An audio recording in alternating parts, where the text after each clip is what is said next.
আসসালামু আলাইকুম। সবাই কেমন আছেন? বয়স বাড়ার সাথে সাথে একটা জিনিস ধীরে ধীরে বুঝতে পারলাম, আমি আসলে কারো ভাগ্য পরিবর্তন করতে পারবো না। এমনকি কারো ভাগ্য পরিবর্তনের দায়িত্বও আমাকে দেওয়া হয়নি। আমি শুধু একজন মানুষের মঙ্গলের জন্য চেষ্টা করতে পারি, তার জন্য দোয়া করতে পারি। ভাগ্য নিয়ে একটি সুন্দর জাপানি গল্প আছে। জাপানের তাকামায়া গ্রামে একজন জ্ঞানী এবং বৃদ্ধ কৃষক বাস করতেন। কৃষক লোকটির একটি সুন্দর ও শক্তিশালী ঘোড়া ছিল। কৃষিকাজে ভারী জিনিস বহন ও নিত্যদিনের চলাফেরায় ঘোড়াটিকে তিনি ব্যবহার করতেন। একদিন ঘোড়াটি হারিয়ে গেল, তাকে আর খুঁজে পাওয়া গেল না। কৃষকের স্ত্রীর খুব মন খারাপ হলো, কিন্তু কৃষক লোকটির কোনো অস্থিরতা নেই, তার কোনো আফসোস নেই। হারিয়ে যাওয়া ঘোড়ার জন্য তার কোনো দুশ্চিন্তাও নেই। তাকে দেখে মনে হচ্ছে কোনো কিছুই যেন হারিয়ে যায়নি।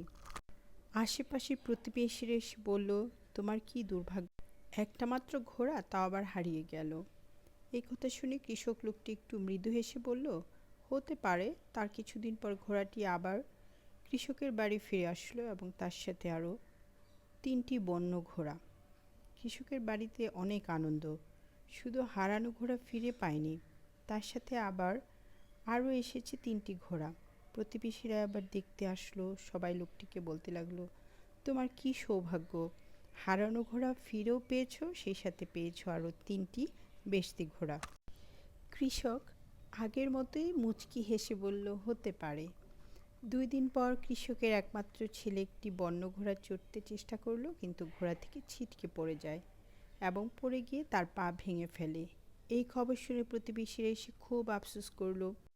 কৃষককে দুঃখ করে বলল, এমন করে ছেলের পা ভেঙে গেল, সত্যিই বড় দুর্ভাগ্য। কথা শুনে কৃষক লোকটি মুচকি হেসে আবারও বলল, হতে পারে। পরদিনই কৃষকের বাড়িতে রাজার সৈন্যরা এসে হাজির। যুদ্ধের জন্য তারা গ্রামের যুবক ছেলেদের ধরে নিয়ে যেতে এসেছে, কিন্তু কৃষকের ছেলের পা ভেঙে গেছে দেখে তাকে না নিয়েই চলে গেল। এইবার প্রতিবেশীরা এসে সবাই বলল, তোমার তো দেখছি অনেক বড় সৌভাগ্য, তোমার ছেলেকে আর যুদ্ধে গিয়ে মরতে হবে না। মৃদু হেসে কৃষকের সেই একই উত্তর, হতে পারে। এই বৃদ্ধ কৃষকের কথাই সত্যি। এই জীবনে ভালো মন্দ সব কিছু মেনে নিতে হয়। দিনের আলোকে যেমন ভালোবেসে গ্রহণ করতে হয়, রাতের আঁধারকেও একইভাবে আপন করে নিতে হয়। নীরবে বিশ্রাম নিতে হয়। দুঃখ আছে বলেই জীবনের সুখ এত সুন্দর। জীবনের সব কিছুই হতে পারে। All is well. ধন্যবাদ সবাইকে। গল্পটি আপনাদের কেমন লাগলো কমেন্ট করে জানাবেন। সবাই ভালো থাকবেন। ধন্যবাদ সবাইকে।